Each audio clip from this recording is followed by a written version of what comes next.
कर्पूरगौरं करुणावतारं संसारसारं भुजगेन्द्रहारं सदा वसन्तं हृदयारविन्दे भवं भवानी सहितं नमामि। बोलिए शंकर भगवान की जय, बोलिए शिव महापुराण की जय, बोलिए हिंदू सनातन धर्म की जय। देखिए साथियों, ये शिव महापुराण चल रहा है जिसके अंतर्गत छठवें अध्याय का 35वां चल रहा है। तो गणेश जी तथा देवताओं का दानवों के साथ युद्ध बतलाया गया है। तो सनत कुमार जी बोले, हे व्यास जी, दूत श्री शंकर भगवान से विदा होकर शंखचूर्ण के पास गया। वहाँ जाकर संपूर्ण वृतांत सुनाया। तब तो शंखचूर्ण ने युद्ध करने का विचार ही रखकर सब सैनिकों को अपने पास बुलाया और उनको युद्ध करने की आज्ञा दे दी और स्वयं भी तैयार हो गया। युद्ध के बाजे दोनों ओर से बजने लगे। महान कोलाहल करते हुए दोनों ओर के योद्धा युद्ध करने लग गए। वृषपर्वा से इंद्र, विप्रचित्त से सूर्य, दंभ से विष्णु, कालासुर से काल, गोकर्ण से अग्नि, कालकेय से कुबेर, मैं से विश्वकर्मा, भय से अनंतक, संहार में यम, कालंबिक से वरुण, चंचल से वायु, घटभ्रष्ट से बुध, रक्ताक्ष से शनि, रत्नसार से जयंत, वर्चस्गणों से वसुगण, दीप्तमानों से अश्विनी कुमार, धूम्र से नलकूबर, धुरंधर से धर्म, गणकाक्ष से भौम, शोभाकर से वैश्वानर, पिपट से कामदेव, 11 रुद्रों से 11 दैत्य। इस प्रकार इन अपने सबने द्वंद्व युद्ध करना आरंभ कर दिया। उग्र प्रचंड आदि दैत्यों के साथ महामण लड़ने लग गए। राहु चंद्रमा लड़ने लग गए। बृहस्पति जी शुक्र के साथ भिड़ गए। इसी प्रकार नंदीश्वर आदि गण मुख्य दानवों के साथ लड़ पड़े। इस समय भगवान शंकर तो कुमार कार्तिक तथा गणेश जी के साथ वट वृक्ष के नीचे विराजमान होकर युद्ध देख रहे थे और उधर शंखचूर्ण भी असंख्यों दानवों के मध्य में रत्न जटित सिंहासन पर बैठा हुआ था। अनेकों प्रकार के गदा, शक्ति, शूल, पटह, चक्र, परिघ, तोप, मुग्दर, बाण, भाले, करबाल आदि शस्त्र अस्त्र उस भयंकर युद्ध में चलाए जा रहे थे। उनके द्वारा अनेकों वीरों के सिर, पैर, हाथ, कंधे, पीठ आदि कट कर गिर रहे थे। हाथी, घोड़े, रथ आदि विनिष्ट हो रहे थे। उनके द्वारा पृथ्वी ढकी जा रही थी और अनेकों योद्धागण गर्जना करते हुए युद्ध स्थल में बड़े पराक्रम के साथ शस्त्र चलान कर रहे थे। बोलिए शंकर भगवान की जय। अब ये 36वां अध्याय चल रहा है। कुमार कार्तिकेय वीरभद्र का युद्ध इसमें बतलाया गया है। तो श्री सनत कुमार जी बोले, इस प्रकार युद्ध करते करते दानवों ने देवताओं को जीतना आरंभ कर दिया। देवगण पराजय पाकर शंभु की शरण में आकर बोले, हे सदाशिव, आप हमारी रक्षा करो, हम सब दानवों से पराजित होते जा रहे हैं। तब इस प्रकार दीन बने हुए देवताओं की ओर देखकर शंभु उनको अभय दान देते हुए अपने स्कंद पुत्र से आकर बोले, हे पुत्र, जल्दी जाओ, अपनी सेना को लेकर दानवों से युद्ध करो। आज्ञा पाते ही असंख्य रुद्रगणों को साथ लेकर स्कंद युद्ध करने लगे। युद्ध करते करते स्कंद क्रोध में आ गए। तब तो सिंह गर्जना करते हुए उन्होंने शंखचूड़ की 100 अक्षौहिणी सेना मार कर पृथ्वी पर गिरा दी। इधर काली लाल कमलों के समान लाल लाल आँखें किए हुए दानवों का खून चाटती युद्ध करने लगी। तब तो उस काली ने दैत्य के 100 लाख हाथी एवं 100 लाख वीर योद्धा एक बार अपने मुख में रख लिए। उसके बाद फिर स्वामी कार्तिकेय जी को क्रोध हुआ। तब तो अपने बाणों की वर्षा करके असंख्य दानवों को मारकर धराशायी कर दिया। तब तो स्कंद के बाणों की वर्षा से भयभीत होकर बाकी बचे खुचे दानव इधर उधर भागने लगे। इसके बाद वृषपर्वा, विप्रचित, दंड, विकम्पन आदि मुख्य योद्धा एक साथ मिलकर स्कंद के साथ युद्ध करने लग गए।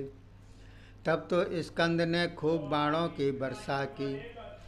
उससे सबके सब पीड़ित होकर गिर पड़े, क्रम से पराजित होने लग गए। किंतु एक महामारी दानव परास्तन हुआ बराबर युद्ध में डटा रहा। तब तो श्री स्कंद ने महामारी पर शक्ति चलाई। उसके द्वारा उसके अंग प्रत्यंग विध गए। स्वर्ग से पुष्प वर्षा होने लग गई। दुंदुभी आदि बाजे बजने लगे। श्री सनत कुमार जी बोले, हे व्यास जी, शंखचूड़ ने देखा कि मेरी सेना पराजित हो रही है। तब तो उसे बड़ा भारी क्रोध आ गया और अपने विमान पर चढ़कर अनेक अस्त्र शस्त्रों से विभूषित हुआ युद्ध भूमि में उतर आया और तब कानों तक अपना धनुष खींचकर बाणों की झड़ी लगा दी। उससे युद्ध भूमि में अंधकार सा छा गया। श्री कार्तिक जी उससे डरे नहीं। अन्य सब नंदीगण आदि यह दृश्य देखकर अत्यंत डर गए और भाग निकले। शंखचूड़ ने अपने एक बाण द्वारा स्वामी कार्तिकेय के धनुष का चिल्ला तोड़ दिया एवं रथ भी तोड़ डाला। फिर सूर्य के समान चमकती शक्ति स्कंद जी की छाती में मार दी। उससे स्कंद जी मूर्छित होकर गिर पड़े। कुछ क्षणों में जब उनको जागृत हुई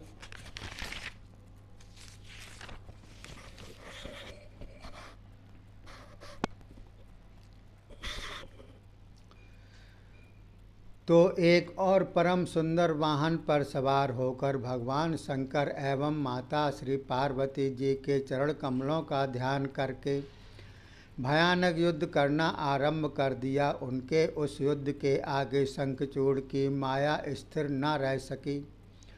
उसके माया से चलाए हुए सर्प, पर्वत, वृक्ष, पत्थर आदि श्री स्कंद जी के दिव्य अस्त्रों से नष्ट हो गए।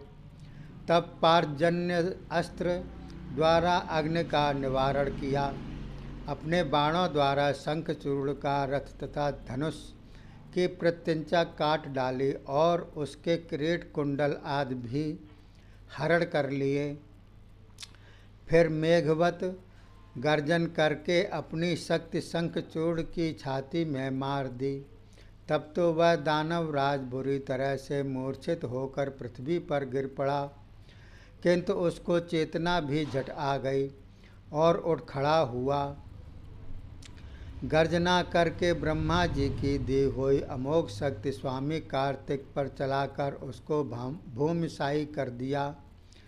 यह देखकर कालिका वहाँ पहुँच गई और उन्हें झट उठाकर भगवान शंकर के पास पहुँचा दिया।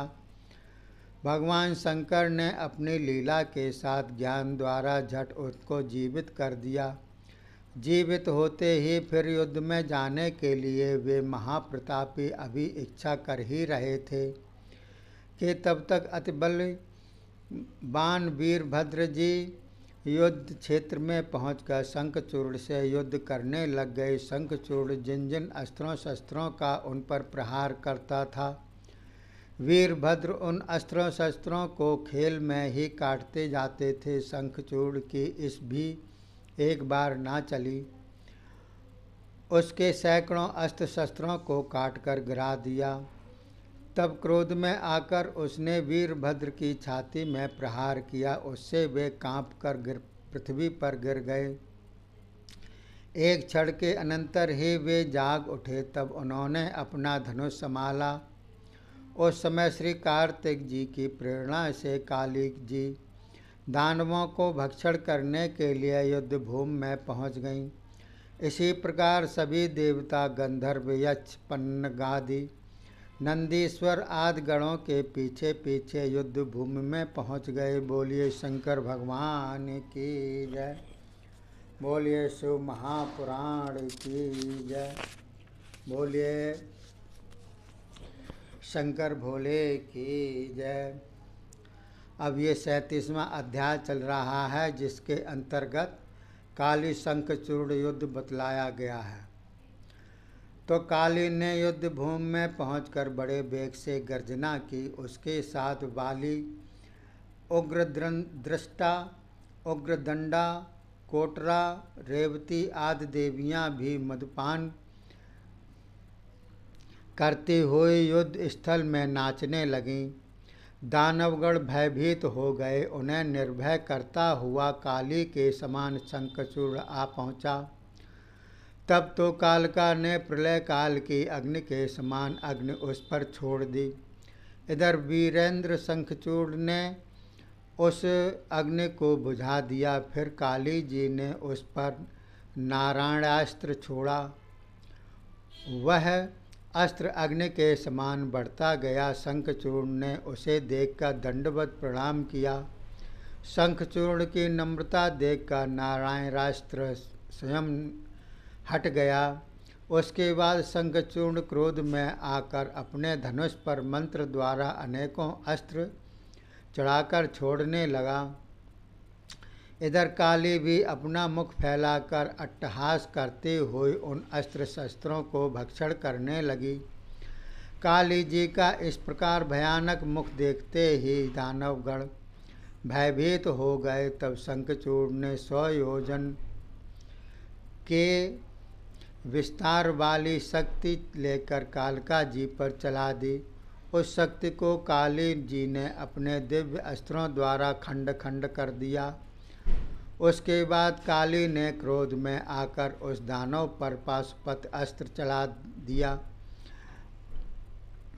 जिससे आकाशवाणी हुई कि हे देवी जी, इसे इस दानव पर मत चलाइए, यह तो अमोघ है, किंतु उसके द्वारा भी दानवेंद्र की मृत्यु नहीं होगी।